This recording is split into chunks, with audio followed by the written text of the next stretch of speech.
Bien, vamos a la primera carta a los Corintios. Vamos primero al capítulo 10, versos 1 y 2. No quiero que desconozcan, hermanos, que nuestros antepasados estuvieron todos bajo la nube y que todos atravesaron el mar. Todos ellos fueron bautizados en la nube y en el mar para unirse a Moisés.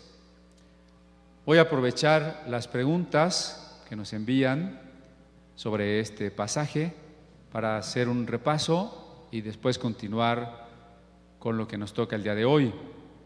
La primera pregunta es que si podríamos hablar de 3 bautismos, puesto que habla de que fueron bautizados en la nube, que fueron bautizados en el mar, que fueron bautizados en Cristo. En un sentido sí hay varios bautismos, aunque en este momento, en este pasaje, en realidad no se está hablando de varios bautismos, sino de un bautismo esencial. Bautizar quiere decir sumergir. Se está hablando del bautismo en Cristo, es decir, de que nosotros hemos sido inmersos, sumergidos en Cristo. Desde el día en que creímos, nosotros somos parte del cuerpo de Cristo. Y la Biblia lo expresa de distintas maneras. Por ejemplo, en Romanos capítulo 6 dice: ¿no saben ustedes que los que fuimos bautizados en Cristo, fuimos bautizados en su muerte? El bautismo en agua representa, es un aspecto físico, un signo físico, que representa una realidad espiritual. Esa realidad espiritual es que hemos sido hechos parte del cuerpo de Cristo, hemos sido sumergidos en Cristo. Por eso dice Pablo que cuando físicamente entramos en las aguas del bautismo, fuimos sepultados con Cristo. Y cuando salimos del agua, fuimos resucitados con Cristo.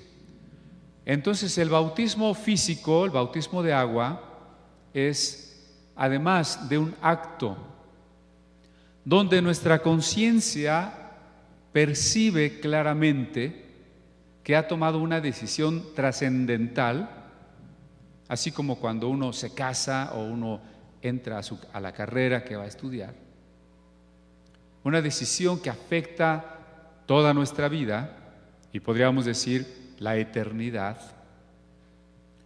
El bautismo en agua nos ayuda a tener esa conciencia clara de en qué momento estoy decidiendo la fe, en qué momento estoy decidiendo ser un discípulo de Jesús. Pero ese bautismo físico, insisto, es a su vez un símbolo de un bautismo espiritual. Y ese bautismo espiritual es ser sumergido en Cristo, en su muerte y en su resurrección. Para mostrar estas cosas, ya hemos dicho que todo lo que está escrito en el Antiguo Testamento es una ilustración de la llegada o del tiempo en que aparecería el Mesías. Lo podemos leer en el verso 6. Todo eso sucedió para servirnos de ejemplo, de tipo, de sombra.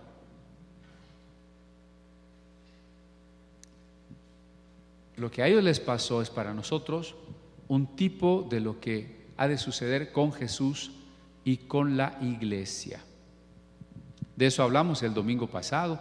Esta semana me encontré una hermana querida, que no nos veíamos hace unos casi 30 años.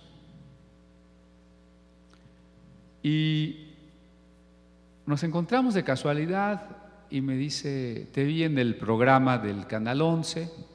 Ah, pues qué bueno. ¿Sabes que tu apellido es judío?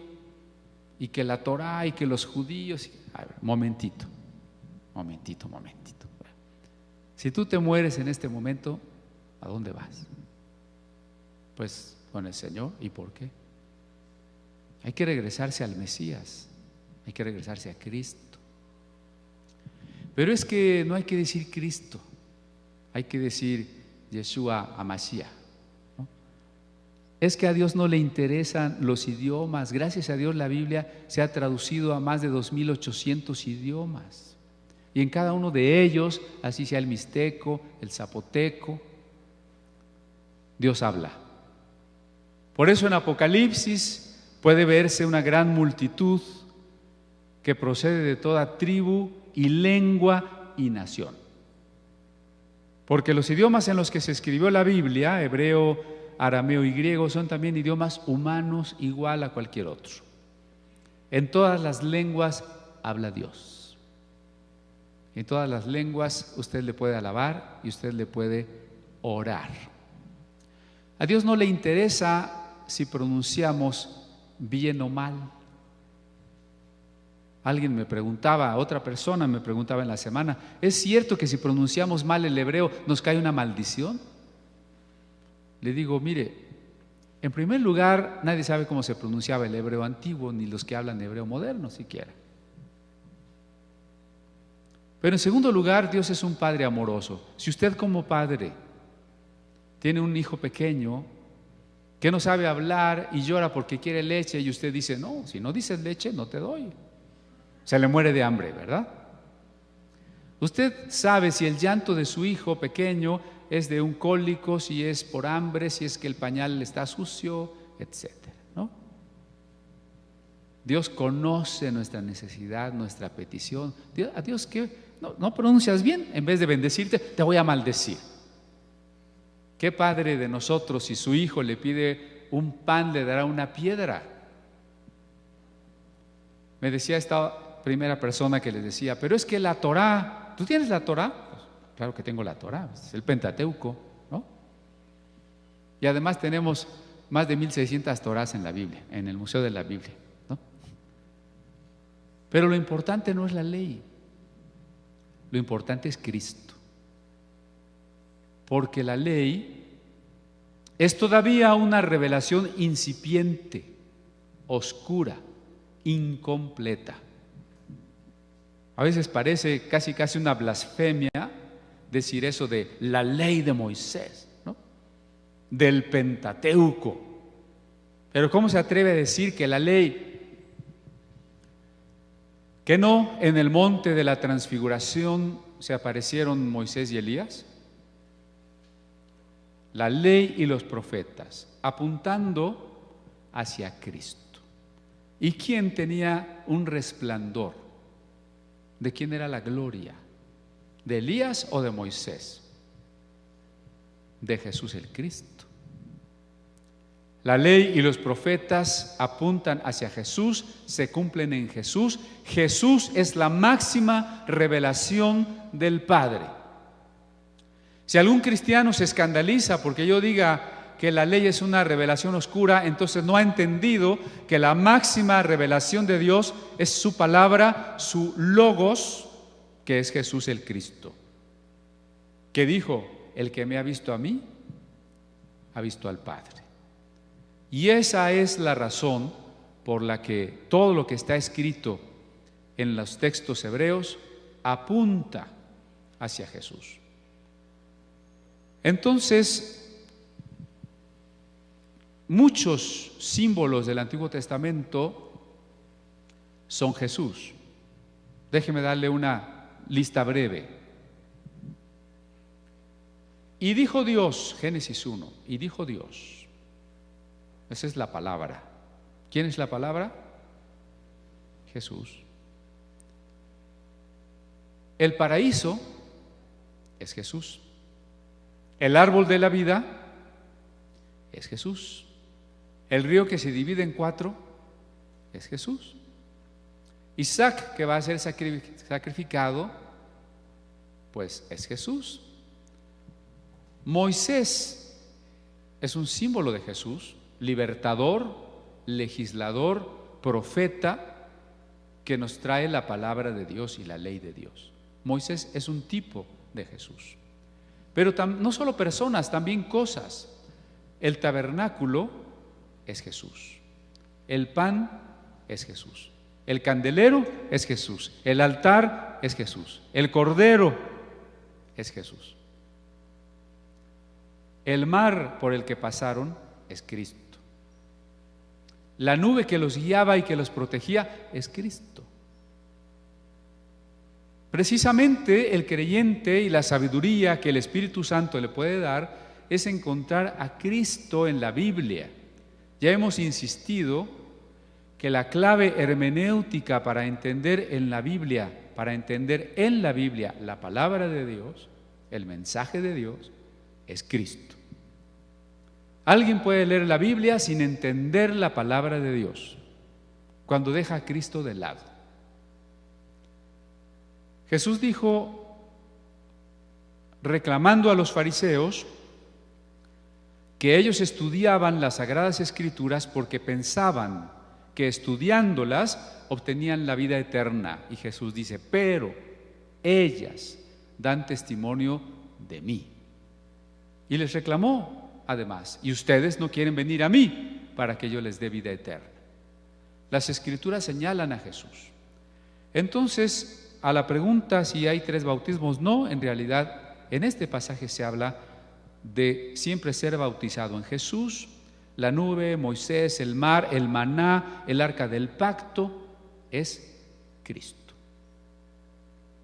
Ya alguna vez les dije que si el arca física, yo no diría que está perdida, sino que seguramente fue destruida por los babilonios, por el oro, especialmente por el oro que le bañaba.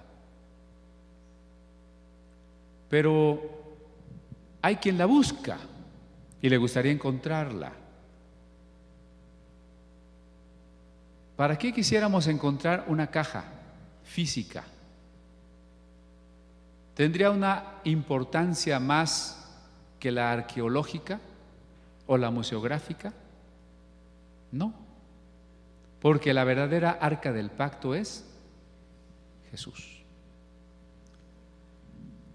¿Hasta qué punto se puede relacionar la figura de Moisés como de Jesús? Bueno, ya, creo que ya quedó contestada. Vamos a 1 Corintios 8. Ahora vamos a continuar con nuestra reflexión a partir del versículo 5.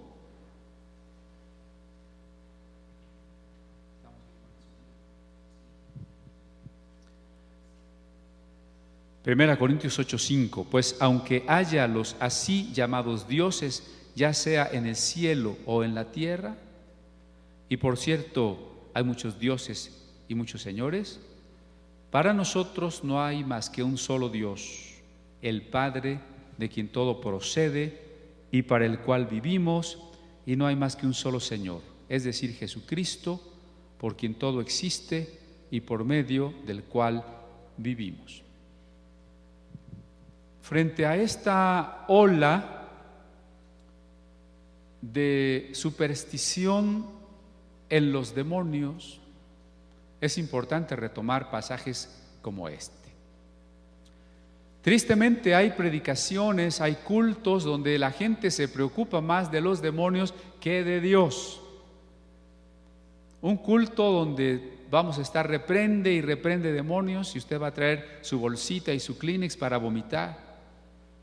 Poco se va a hablar realmente de la Biblia y sí vamos a estar todo el tiempo preocupados por los demonios, porque a veces queremos ver demonios en todo. Especialmente los dioses falsos, ¿no? John Milton, en El Paraíso Perdido, pone con los nombres de antiguos dioses griegos y romanos figuras de demonios. En este tiempo parece que se ha copiado esa estrategia y entonces se supone que Huitzilopochtli es un demonio, Quetzalcóatl es un demonio, Tonantzin es un demonio, Apolos, Zeus, Atenea son demonios. Es decir, en vez de ser maduros y decir Huitzilopochtli no existe, Atenea no existe, Decimos, son demonios y son muy poderosos. ¿Sí vemos la superstición allí? ¿Y cómo sé que no existen? Bueno, aquí lo acabamos de leer. No hay más que un Dios y un solo Señor. Los dioses falsos, y ya lo hemos insistido, son aire, son vanidad. Claro que ha habido diferentes maneras de concebirlos. Por ejemplo, los saduceos del tiempo de los macabeos estuvieron de acuerdo con Antíoco, el rey, de que se pusiese una estatua de Zeus en el templo, porque ellos pensaron, si no hay más que un Dios, entonces Zeus pues es el mismo Dios. Lo pensaron así, no sin cierta razón. Pseudo Dionisio el Areopagita, un teólogo, filósofo de la Edad Media del siglo V,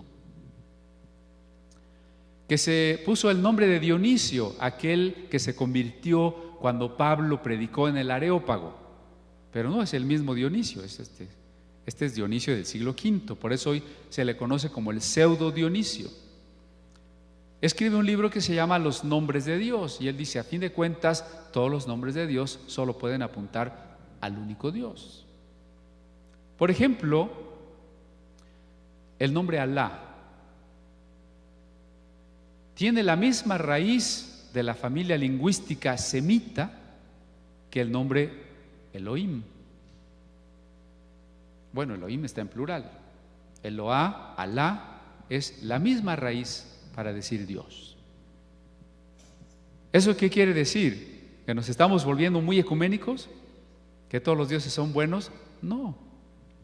Sino que lo importante no es la palabra, sino el concepto. El problema del Islam es decir que Alá no tiene un hijo. El cristiano que hablara árabe tendría que decir Alá tiene un hijo. Y esa sería la diferencia, no en la palabra, sino en el concepto. ¿Me estoy explicando? Y cuando los sabios griegos y los sabios aztecas, a diferencia de la religión popular, entendían que las manifestaciones o los nombres de los dioses no eran sino manifestaciones del único Dios. Zeus no era un señor, Zeus quiere decir cielo, por tanto era lo infinito, lo sublime, lo eterno. Atenea no era una señora, sino la sabiduría divina. Los tlamatinime aztecas no pensaban que Tlaloc y Huitzilopochtli eran un dios y otro dios, sino que eran diferentes poderes o manifestaciones del único Dios que existía.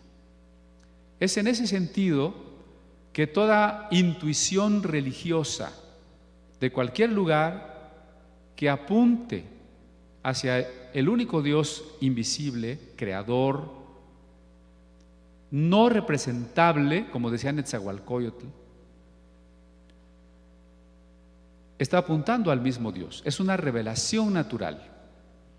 El problema es cuando pensamos que alguna manifestación de Dios se vuelve persona o cosa poderosa. Cuando, por ejemplo, dejamos a Cristo de lado, pero adoramos el Sagrado Corazón de Jesús, ahí ya lo partimos, ¿no? Ya hicimos de Cristo un objeto. Cuando en vez de confiar en Cristo, confiamos en la sangre de Cristo, ¿ven? Ya dejamos a Cristo de lado y ahora estamos confiando en una cosa. Cuando suponemos que las cosas que Dios ha creado son dioses, que el sol es un dios, que las estrellas son dioses, que la luna es una diosa, o poderes, o demonios. La gente que lee el horóscopo y cree en el horóscopo piensa que las estrellas son poderes. A veces partimos a los personajes en sus distintas manifestaciones. Por ejemplo, en la Guerra de Independencia, los españoles capturaban una imagen de la Virgen de Guadalupe y la fusilaban. Y si los insurgentes capturaban un estandarte español de la Virgen de los Remedios, la fusilaban, ¿no? Es decir, a veces la gente piensa que hasta el personaje al que está evocando es diferente según dónde lo pintaron, dónde se apareció o el nombre que le pusieron. Pero Pablo es muy claro cuando nos dice, miren, no hay más que un Dios. Los demás no existen, ni siquiera son demonios, no existen. Los demonios sugieren a la gente doctrinas equivocadas. Los demonios hacen que la gente crea cosas que no existen y que viva la gente atada, poniendo su fe en lo que no debemos poner la fe. Si yo pongo mi fe en un objeto de yeso, de madera, ¿qué ganan los demonios? Que yo esté engañado, que Dios, que Jesucristo no sea el centro de mi confianza. Eso es lo que gana el reino del diablo, nada más. No crean que si yo hago un muñeco, ¿no? Digo, a ver, este muñeco, y le voy a llamar tal cosa, en ese momento un demonio ya dice, ya me pusieron un nombre, ya voy a vivir aquí. Y con la adoración me alimentan. ¿Sabe quién dice, no? Que con la adoración alimentan a los demonios. Creo que eso es de una película de ciencia ficción. De Titanes, ¿no? Furia de Titanes, ¿no? De la versión nueva. Pero no está en la Biblia. ¿Dónde dice la Biblia que si adoras a un demonio lo alimentas y se hace más poderoso? Es más, ¿dónde dice la Biblia que el demonio vive en el muñeco y se pone el nombre del muñeco? O sea, si hemos entendido que lo que los demonios hacen es engañarnos, que tengamos falsas creencias, eso es suficiente para que el hombre se aparte de Dios, para que el hombre no disfrute la comunión y la bendición con el único Dios verdadero. Bueno, pero dice en el siguiente verso, pero no todos tienen conocimiento de esto. Algunos siguen tan acostumbrados a los ídolos que comen carne a sabiendas de que ha sido sacrificada a un ídolo y su conciencia se contamina por ser débil. Es decir, aquí hay una cosa complicada. Dejemos asentado que el ídolo no es algo, ¿de acuerdo? Pero hay personas que sí creen que es algo. Sí creen que ese Dios existe, o sí creen que allí vive un demonio, y sí creen incluso que los objetos o las comidas pueden tener demonios. Yo añadiría, creen que pueden tener hechizos, que pueden tener brujería. ¿Y saben cuál es el problema? Dice, aún creyendo eso, se lo comen. Y entonces, ¿qué están haciendo? Pecando.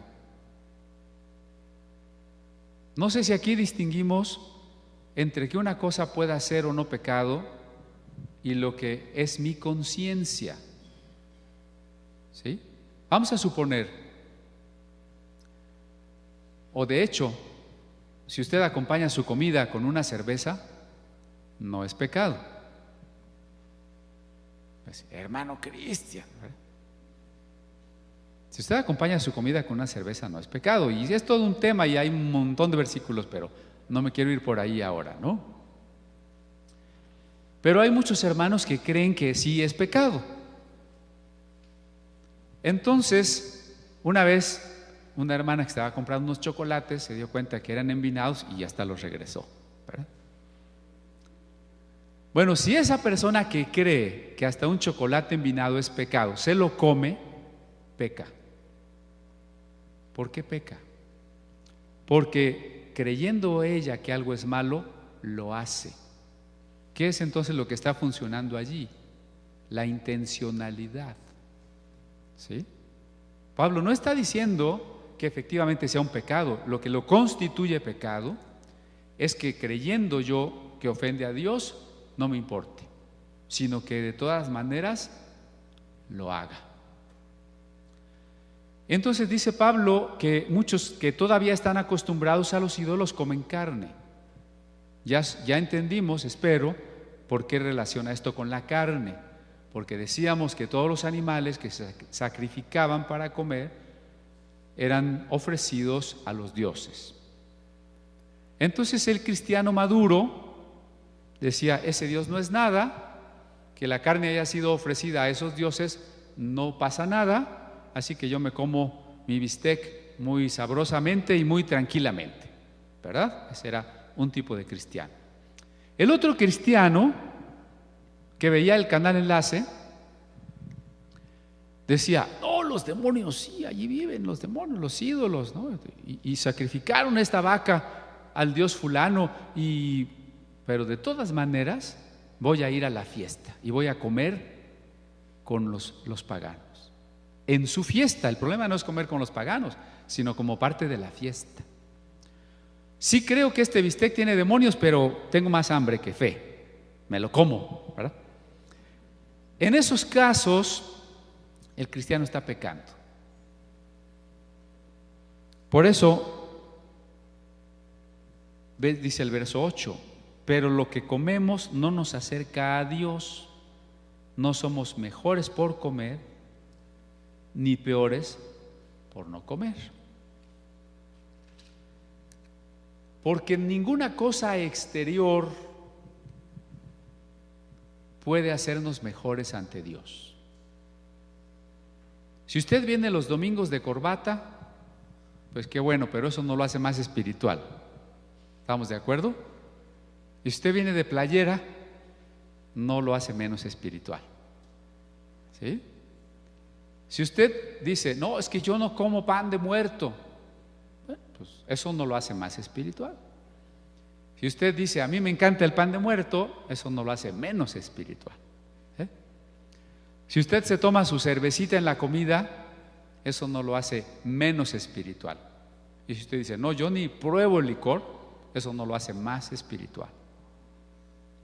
En nuestra comida de pastores decíamos el jueves, recordando Gálatas 5:16, anden en el Espíritu y de esa manera no darán satisfacción a los deseos pecaminosos. Y entonces decíamos, ¿cuál es el camino para no dar satisfacción a los deseos pecaminosos? El camino señalado ahí en Gálatas 5:16 es sean llenos del Espíritu Santo. Pero a veces cambiamos ese versículo y es como si le pusiéramos, no den satisfacción a los deseos de la carne, sino que guarden las reglas y las tradiciones. Y en muchos lados de eso se trata. No vayas, no tomes, no hagas, no digas, no te vistas, no uses. Y Pablo nos diría en Colosenses que esas cosas exteriores solo sirven para darle un duro trato al cuerpo, pero no tienen poder contra los apetitos de la carne. Qué bueno si usted es un varón que dice, ya voy a traer mi cabello corto. Pues qué bueno, pero eso no le ayuda a vencer la carne.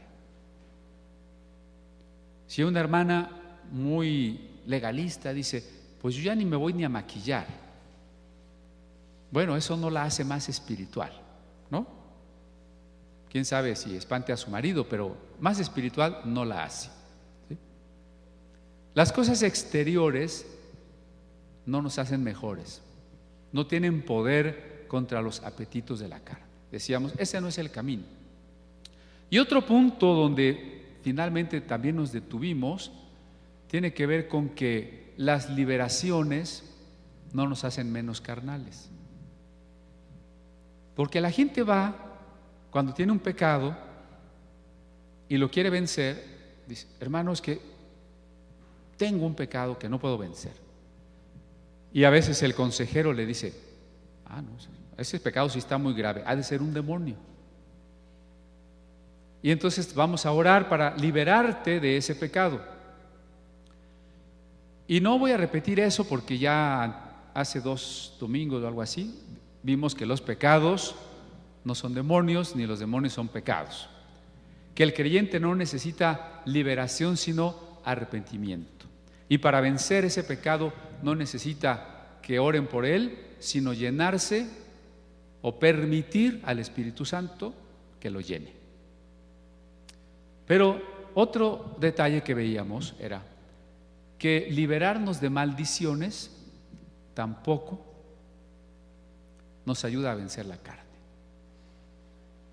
¿Y por qué lo relaciono? Porque así como hay superstición en cuanto a los ídolos, hay superstición en cuanto a las maldiciones. En muchísimos lugares, muchísimos libros, muchos videos nos hablan de maldiciones generacionales. ¿Cuántos han oído de eso? A ver. ¿Cuántos no entonces? Creo que todos, ¿no? Tristemente, es un tema de moda. Que si tienes un problema que no puedes resolver, una situación constante en tu vida, un pecado que no has podido vencer, puede ser una maldición generacional. ¿Dónde habla la Biblia que nosotros podemos nacer con maldiciones? Hay un texto muy socorrido que está en Éxodo, si me acompaña al libro del Éxodo.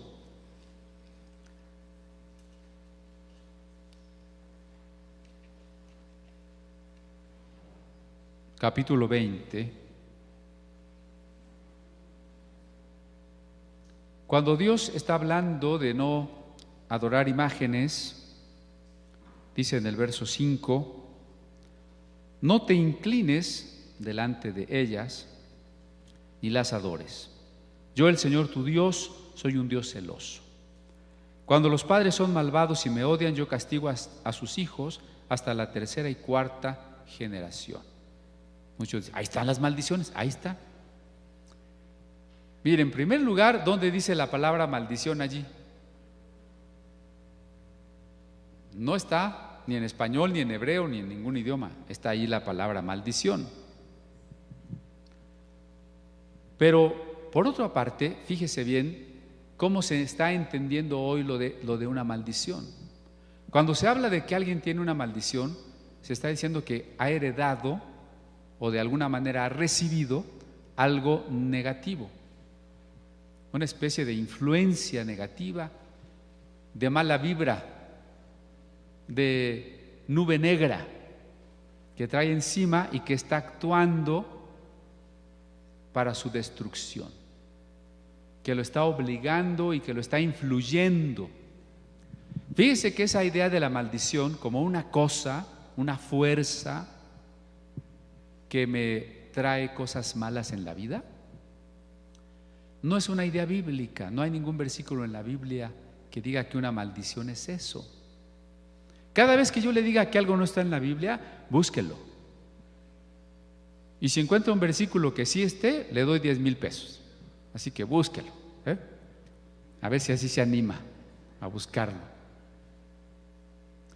Un versículo que diga que una maldición es una cosa, una fuerza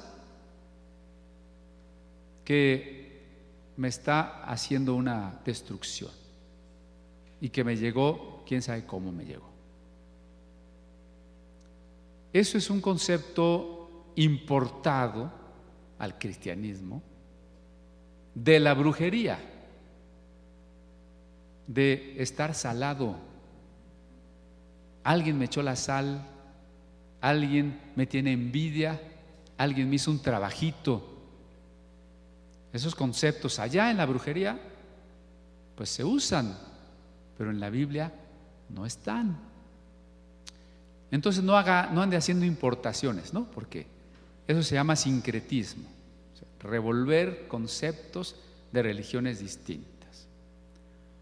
Oiga, pero la Biblia habla de maldiciones, sí. Por ejemplo, en Deuteronomio, maldito serás si no haces esto, si no haces aquello, si no guardas la ley. En una palabra, si no guardas la ley. Y también en el Nuevo Testamento. Pablo dice que si alguien nos predica otro evangelio, y se está refiriendo específicamente allí a los judaizantes, a los que quieren cambiar a Cristo por la ley, sea maldito. ¿Habla la Biblia de maldiciones?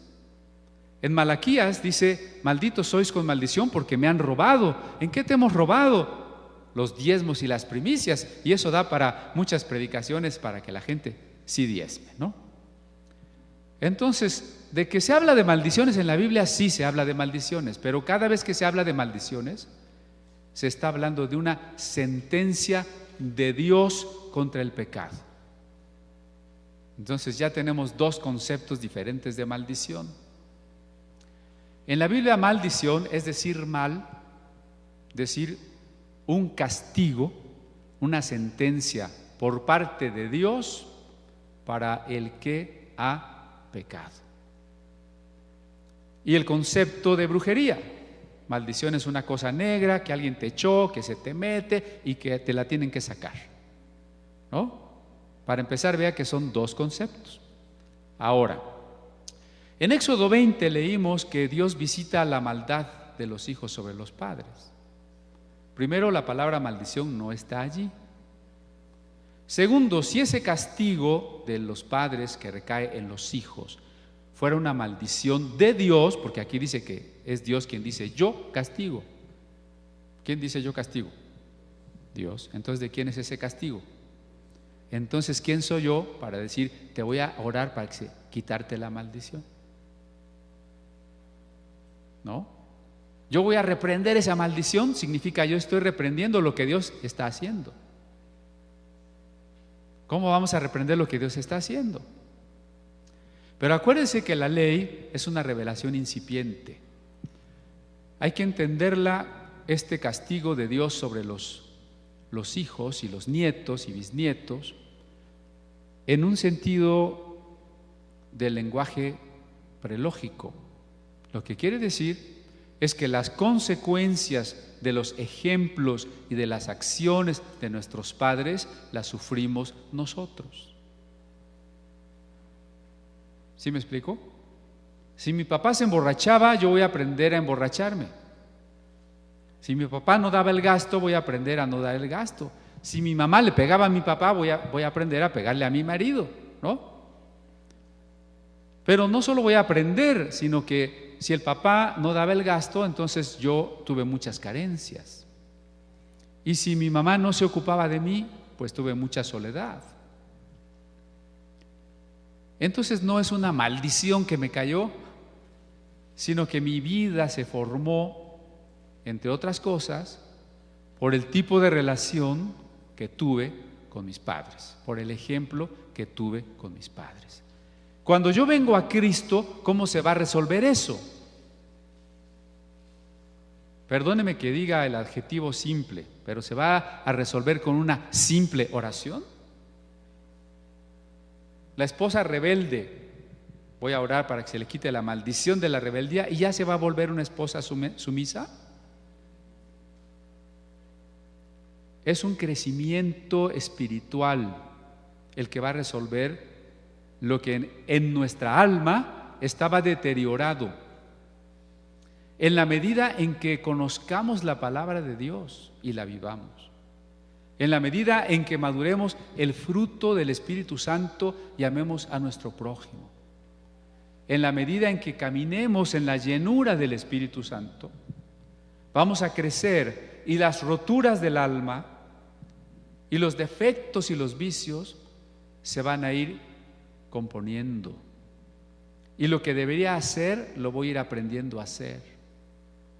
Eso no se arregla por una simple oración de reprensión, de liberación, porque no es un problema de tener una cosa oscura dentro de mí. ¿Sí se fija?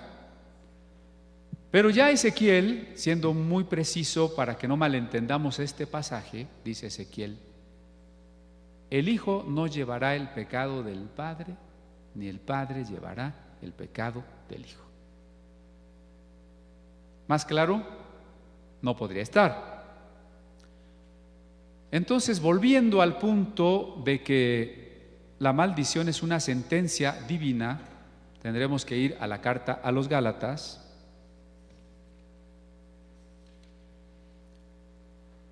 Y encontraremos en el capítulo 3, 10. Todos los que viven por las obras que demanda la ley están bajo maldición.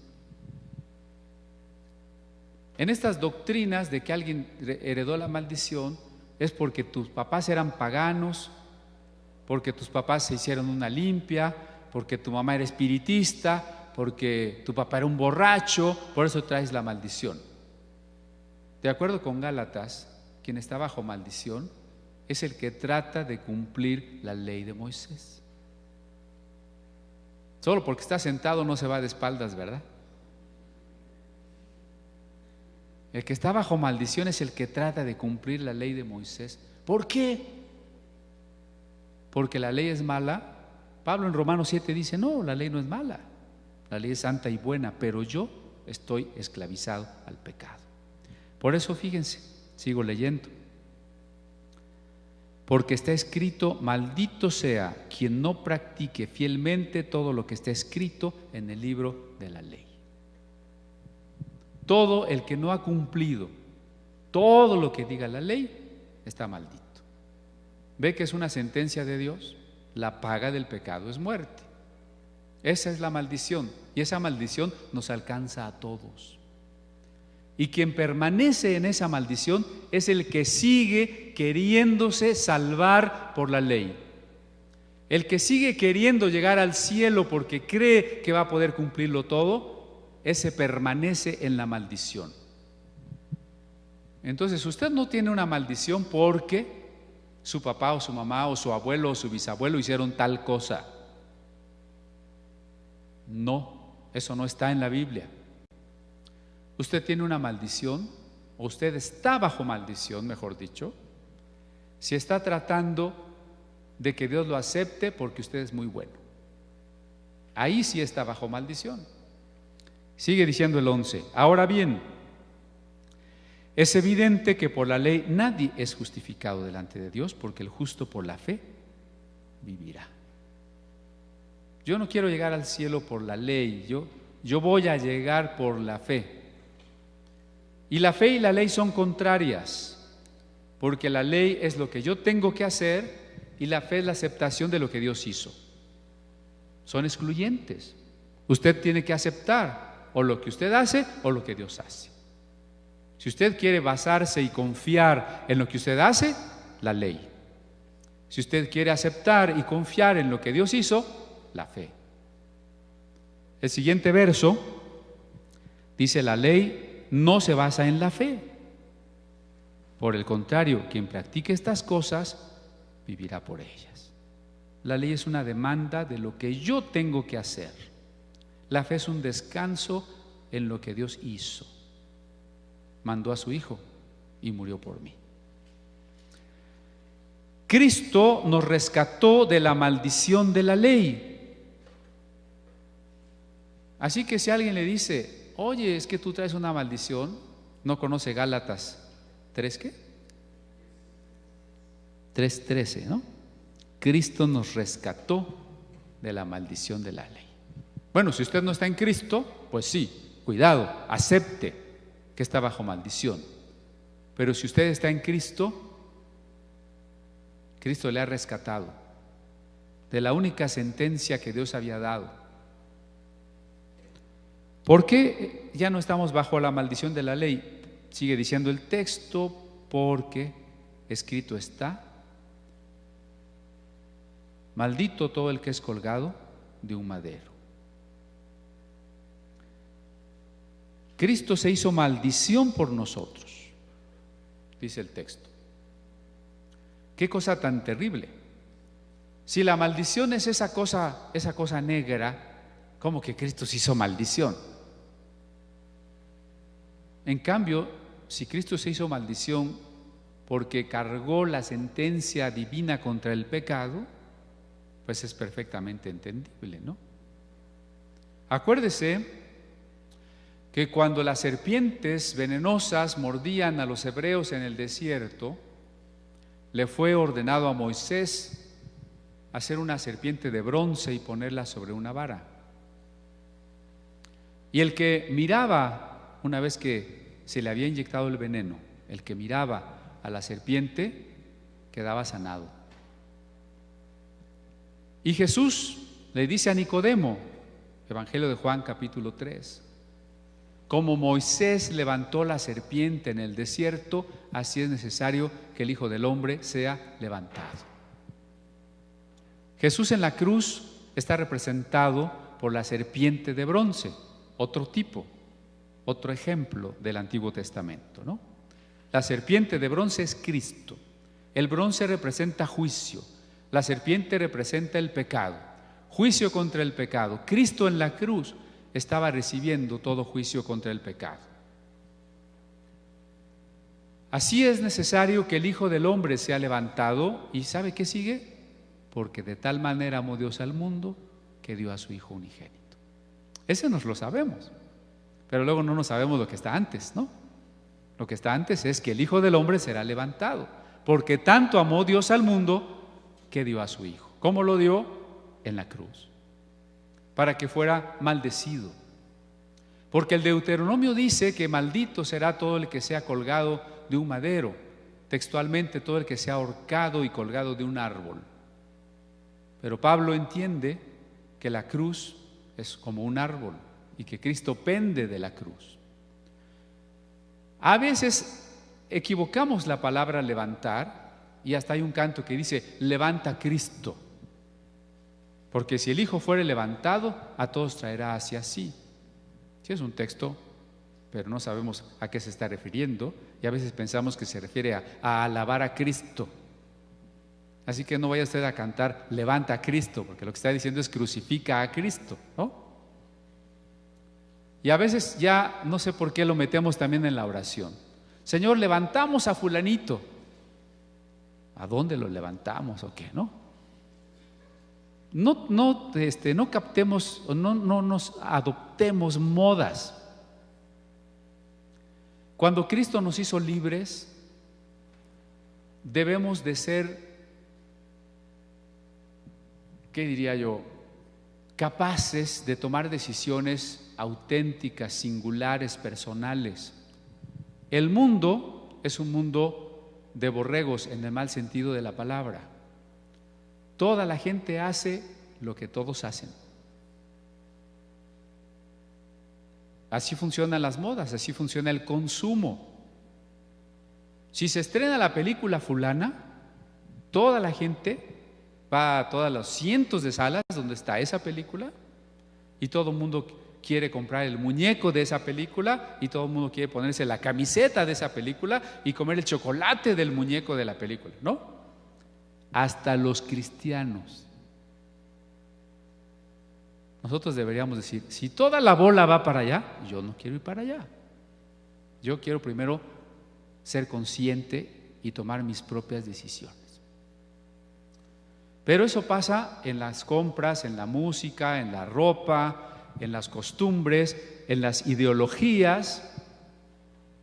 ¿Por qué cree que hasta iglesias como la Iglesia Presbiteriana de Estados Unidos se dejó arrastrar por la moda de que la homosexualidad no tiene nada de malo?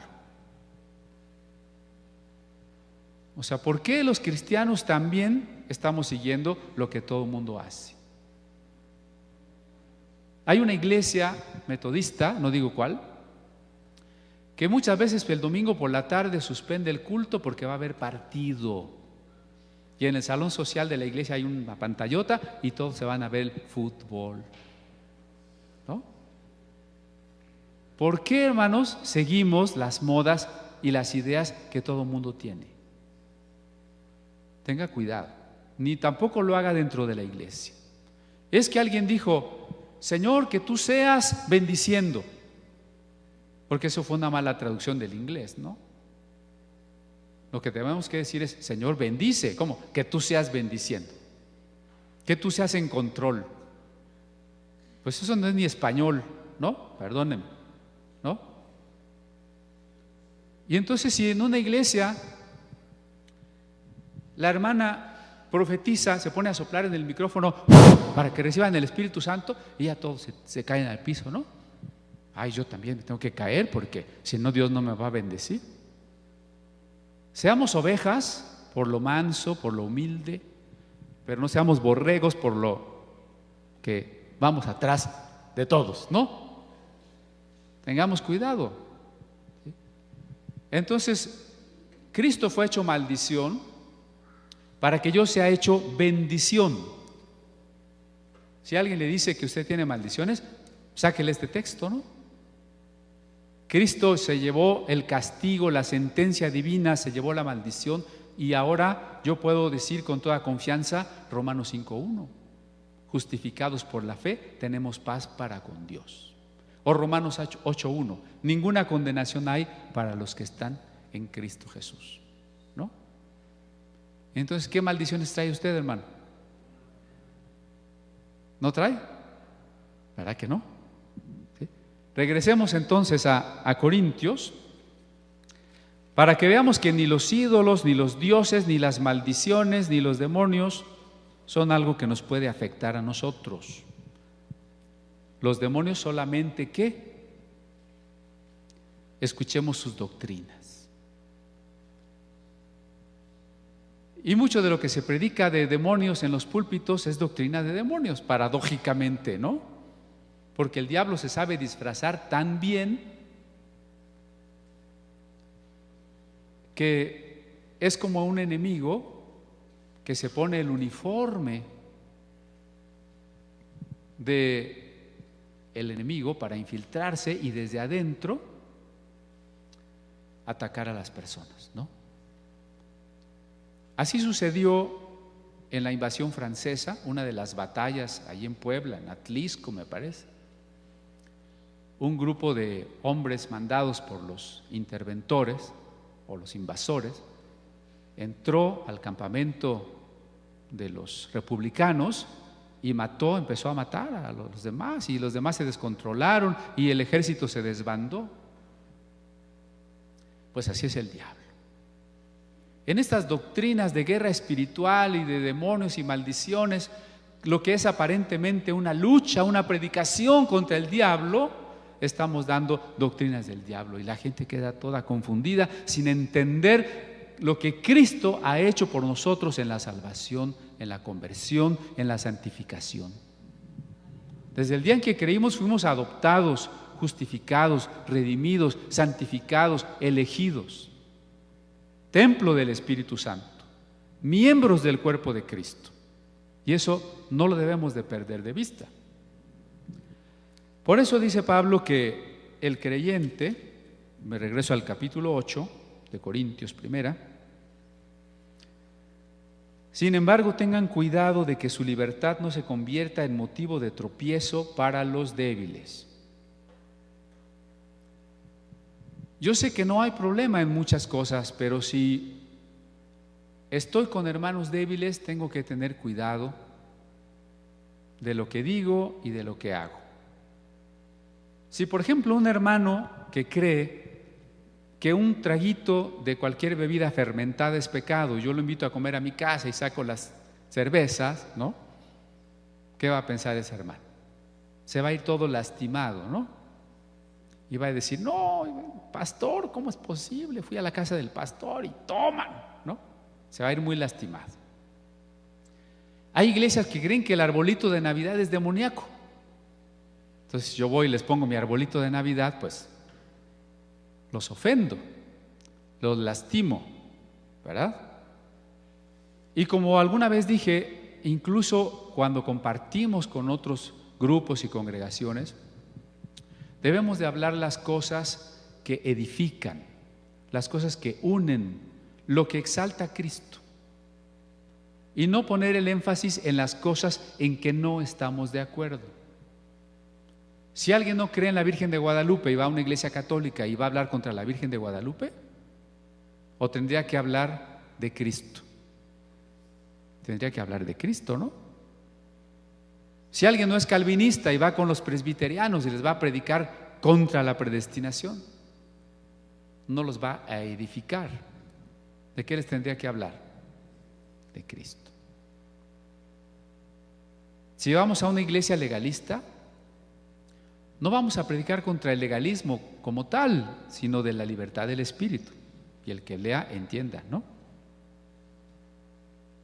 Y si vamos a una iglesia de guerra espiritual, pues de momento tampoco vamos a hablar ahí contra la guerra espiritual, pero vamos a hablar de lo que hizo Cristo. Porque si entendemos lo que Cristo hizo realmente por nosotros, si entendemos quién es Cristo, creo que muchas supersticiones se van a diluir, ¿no?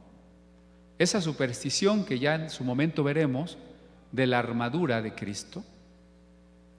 La gente cree que la armadura de Cristo es ponerse algo así físicamente, con movimientos, con ademanes, con palabras. Es el tema de la escuelita bíblica de vacaciones, la armadura de Cristo. Sería muy fácil decir, y decreto que me pongo la coraza. Es más difícil entender que la coraza de justicia es ser justo. Es más difícil ser justo, ¿no? Con base en que Jesús es mi justicia y por Él he sido justificado.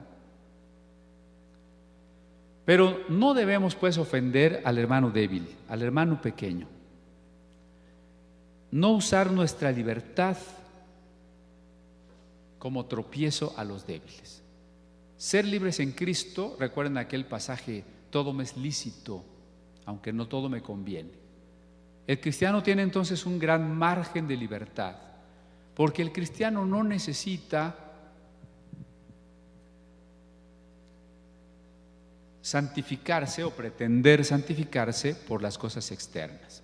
Vamos a la carta a los Romanos, capítulo 14, para que veamos cuál debe ser esa unión y ese respeto entre el hermano débil y el hermano más maduro. Romanos 14 dice, reciban al que es débil en la fe, pero no para entrar en discusiones. A algunos su fe les permite comer de todo, pero hay quienes son débiles en la fe y solo comen verduras. El que come de todo no debe menospreciar al que no come ciertas cosas, y el que no come de todo no debe condenar al que lo hace, pues Dios lo ha aceptado. Esta es la unidad y la madurez, la tolerancia que debe haber entre nosotros.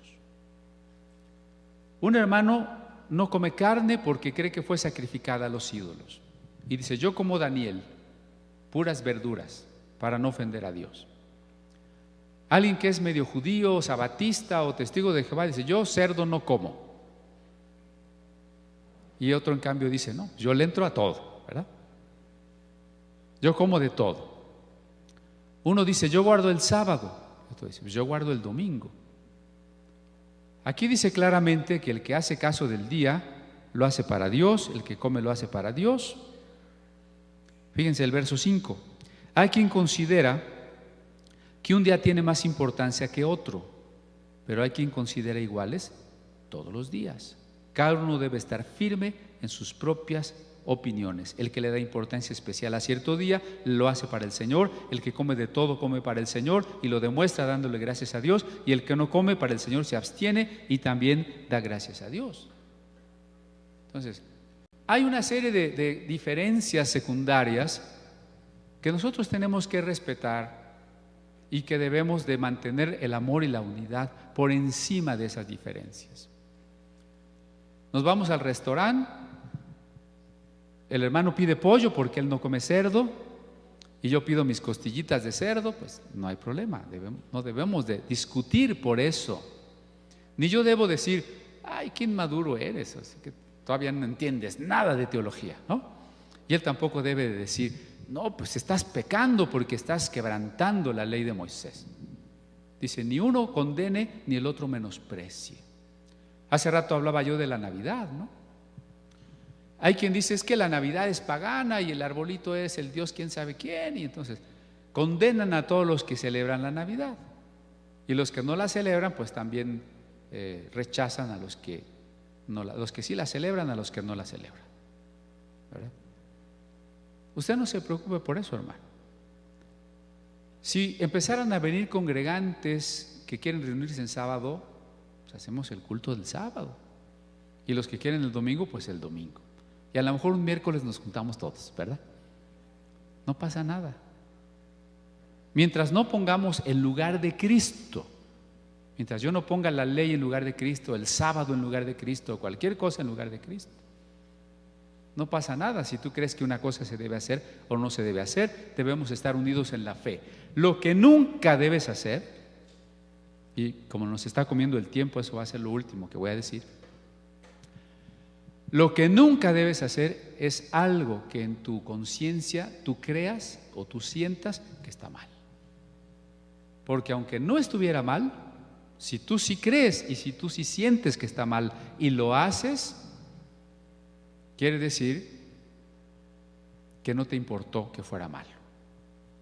Quiere decir que estás haciendo algo a pesar de que en tu consideración estarías ofendiendo a Dios. ¿Sí me explico? Y ahí entran muchas cosas. A veces nos preguntamos, ¿esto es bueno o es malo?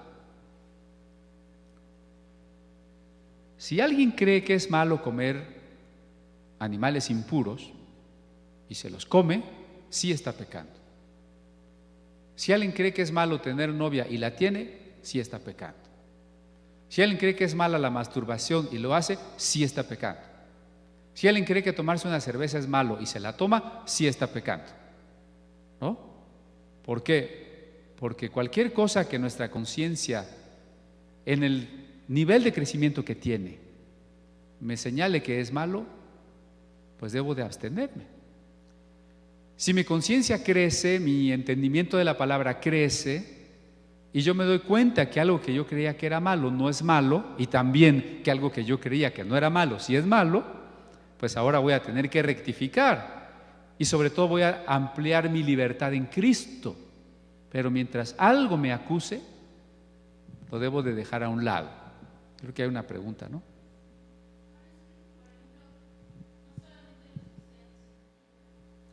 Miren, lo que dice Sara es que hay cosas que pensamos que son malas, porque efectivamente son pecado, pero hay otras que a lo mejor no lo son y las consideramos malas porque hemos recibido una tradición que de por sí ve cosas malas que no son malas, ¿no?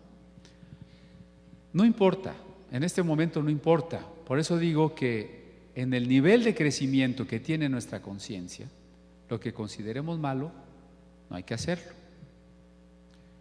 Pero tenemos que seguir renovando el espíritu de nuestra mente en el estudio de la palabra de Dios. Y entonces podremos ir poniendo varias cosas en su lugar. Por ejemplo, me podré dar cuenta de las cosas que no eran malas y que yo creí que eran malas. Como por ejemplo, y ya de eso hablamos en Corintios 7, los casados que creen que la intimidad en su matrimonio es mala. Estudian la palabra de Dios y se dan cuenta que eso no es pecado, ¿verdad? Pero también nos daremos cuenta que algo que estábamos haciendo y que creíamos que no era pecado, sí es pecado. A lo mejor yo me echaba mis taquitos de moronga y luego me encontré Hechos 15 y dice, pues no, sí, el precepto de no comer sangre está vigente, entonces pues ni modo, dejaré de lado los sabrosos taquitos de moronga, ¿verdad?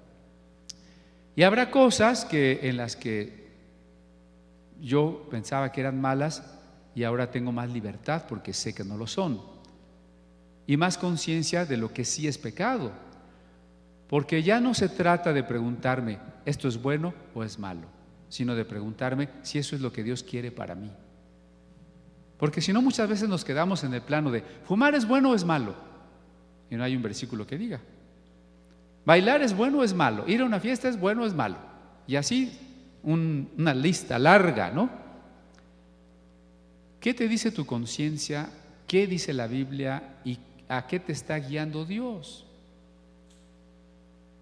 Tenemos que llegar a un nivel de crecimiento donde conocemos la Escritura lo suficiente como para saber los principios éticos que subyacen al mensaje evangélico, y a una madurez donde el Espíritu Santo finalmente es el que nos dice es aquí, no es acá. Cuando Jesús fue tentado en el desierto, no se preguntó, ¿convertir las piedras en pan es bueno o es malo? Se preguntó, ¿es lo que el Padre me está pidiendo? Y cuando entendió que no era lo que el Padre le estaba pidiendo, no le importó si era bueno o malo, si tenía hambre o no tenía, si era a alcanzar un fin o no, no le importó. Solo le importó lo que Dios dijera. De ahí que su respuesta es: el hombre vive de la palabra que sale de la boca de Dios. Hacia allá tiene que llegar nuestra conciencia, pero estamos hablando del cristiano de conciencia débil, al que no debemos escandalizar. El cristiano de conciencia débil no tiene que hacer nada que su conciencia le diga que no, porque entonces está pecando. Pero nuestra meta será dejar de ser pequeños, niños, débiles, y seguir caminando hacia la madurez. ¿De acuerdo?